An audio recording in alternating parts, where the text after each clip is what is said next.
तो चलो दोस्तों, अब क्वेश्चन नंबर 5 करते हैं। इस क्वेश्चन में हम लोगों को ये 37 दिया हुआ है, राइट, और हमें x की वैल्यू ढूंढनी है।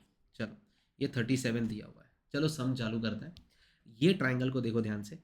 ये ट्राइंगल एक आइसोसेलेस ट्राइंगल है, ऐसा क्वेश्चन में दिया हुआ है। देखो डायग्राम में बोला है ये दोनों साइड्स इक्वल हैं, तो इसका मतलब ये आइसोसेलेस ट्राइंगल हुआ। और आइसोसेलेस ट्राइंगल में दो साइड्स इक्वल तो दो एंगल्स भी इक्वल। तो यहाँ पे 37 है, तो ये भी तो 37 हुआ, राइट, पक्का। अब ये 37 हुआ तो ये भी 37 हुआ। तो क्या हम डायरेक्टली यहाँ पे ये वाली एंगल निकाल सकते हैं, एक्सटीरियर? सोचो, मैं वापस बता रहा हूँ। मैं कह रहा हूँ कि यहाँ पे इस ये एक आइसोसेलेस ट्राइंगल है। आइसोसेलेस ट्राइंगल में दो साइड के साथ साथ दो एंगल्स भी इक्वल होती है। तो ये अगर 37 डिग्री है, तो ये भी 37 डिग्री हुआ, राइट। और अगर आप चाहो तो आइसोसेलेस ट्राइंगल में दो, इस ट्राइंगल में दो एंगल्स पता है तो तीसरा एंगल निकाल सकते हैं। ये एंगल हम निकाल सकते हैं एंगल सम प्रॉपर्टी से। फिर लीनियर पेयर करके ये वाला निकाल सकते हैं, है कि नहीं? बट इतना करने से अच्छा यहाँ पे पहले आप एंगल सम प्रॉपर्टी लगाओ, फिर लीनियर पेयर करो। इससे अच्छा आप डायरेक्टली एक्सटीरियर एंगल थ्योरम लगाओ। देखो, आप डायरेक्टली ये वाली एंगल फाइंड कर सकते हो, क्योंकि ये आपको 37 पता है और ये भी 37 पता है। ये दोनों पता है, इसलिए मैं डायरेक्ट एक्सटीरियर एंगल से ये कह सकता हूँ कि ये 37 प्लस 37 मतलब 74 होगा। तो दोस्तों ये पता चल गया कि ये 74 है। अब आप बताओ, ये ट्राइंगल में आपको पता चल चुका है कि ये 74 है। सॉरी, ये देखो, ये दोनों साइड्स इक्वल है, तो हमें बोला गया है कि ये 74 है। ये 74 है तो ये भी तो 74 हुआ, ये सुनो, क्योंकि ये आइसोसेलेस ट्राइंगल है तो दो एंगल्स इक्वल होंगे, 74 74। तो 180 में से 74 और 74 मतलब 148 माइनस करेंगे तो हमारे लिए ये बचेगा, तो ये होगा 32 डिग्री। तो आंसर आ गया एक्स की वैल्यू 32। ठीक है, एक बार लिख के दिखाता हूँ, एक बार वापस। ये हमारे पास एक आइसोसेलेस ट्राइंगल है। आइसोसेलेस ट्राइंगल में ये 37, तो ये भी 37। तो ये दोनों 37, तो एंगल सम प्रॉपर्टी ये लगाएंगे तो ये मिल जाएगा, और लीनियर पर लगाने से ये मिलेगा। लेकिन मैं ये डायरेक्टली फाइंड कर सकता हूँ क्योंकि ये एक एक्सटीरियर एंगल है। तो एक्सटीरियर एंगल जो होता है वो रिमोट इंटीरियर का एडिशन होता है। तो 37 प्लस 37 मतलब 74 बन जाएगा। ठीक है, चलो एक बार लिख के दिखाता हूँ। तो डायग्राम का नाम दे देंगे, नाम कहीं पे नहीं लिखा हुआ है, तो ये ए, ये बी, ये सी, ये डी। तो मैं बात करूँगा पहले।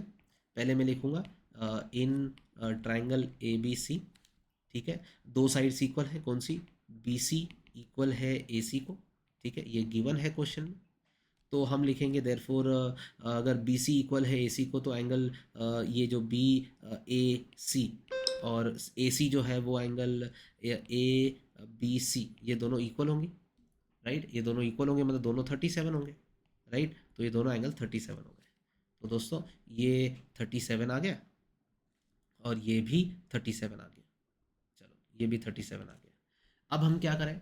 अब हमारे पास ऑप्शन ये है कि हम इस ट्राइंगल में दो एंगल पता है तो सीधा एंगल सम प्रॉपर्टी फिर लीनियर पेयर, नहीं तो फिर उससे अच्छा एक्सटीरियर एंगल थ्योरम लगाते हैं। तो चलो मैं डायरेक्ट एक्सटीरियर एंगल थ्योरम लिखता हूँ। मैं लिखता हूँ एक्सटीरियर एंगल। एक्सटीरियर एंगल का नाम है ये। ठीक है, ये वाली एक्सटीरियर एंगल है दोस्तों। ये एक्सटीरियर एंगल का नाम है A C D, right. Exterior angle का नाम है ए सी डी। ये एक्सटीरियर एंगल इक्वल होगी हमारे दोनों इंटीरियर एंगल्स का एडिशन के, मतलब एंगल बी के बराबर प्लस एंगल बी ए सी, मतलब एंगल ये वाली बी ए सी, ये वाली एंगल। ठीक है, बी ए सी के बराबर होगी, तो बी ए सी के बराबर होगी। तो ये 37 है, तो ये भी 37 हो गया, और ये हो गया 74। तो हमें ए सी डी मिल गया 74। दोस्तों ये 74 मिला, बट ये काम का नहीं है, मुझे ये नहीं निकालना, मुझे तो एक्स निकालना है। चलो कोई बात नहीं। अब हम लेंगे, अब हम आ जाएंगे छोटे बाजू वाले ट्राइंगल पे। अब हम आ जाएंगे इस ट्राइंगल पे। ये एक आइसोसेलेस ट्राइंगल है, ऐसा क्वेश्चन में दिया हुआ है। इस ट्राइंगल का नाम क्या है? इस ट्राइंगल का नाम है, so in triangle A C D, question में दिया है कि C D is equals to A D. Therefore, therefore मैं कह सकता हूँ अगर दो साइड्स इक्वल है तो दो एंगल्स भी इक्वल होंगे। कौन सी दो एंगल्स इक्वल होंगी? एक ये वाली और एक ये वाली, राइट, क्योंकि इक्वल साइड्स के सामने वाली होती है। इक्वल साइड्स के सामने वाली एंगल्स इक्वल होती हैं। तो चलो, तो मैं कह सकता हूँ कि यहाँ पे जो एंगल है डी सी ए, मतलब ये वाली एंगल डी सी ए ये वाली, ठीक है, इक्वल होगी इसके, ठीक है। इसका नाम क्या है दोस्तों, इसका नाम है सी ए डी, तो इक्वल होगा सी ए डी के, सॉरी सी ए डी के।